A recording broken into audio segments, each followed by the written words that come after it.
जीवन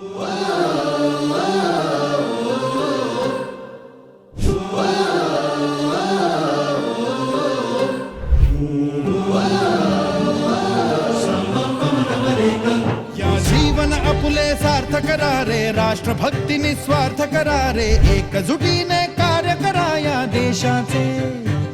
या साथी बना अनसाथ करा रे, मातृभूमी ही आज पुकारे, जागृत होऊन कंकण बांधू दिवस रात्र झटण्याचे। मातेच्या पायाशी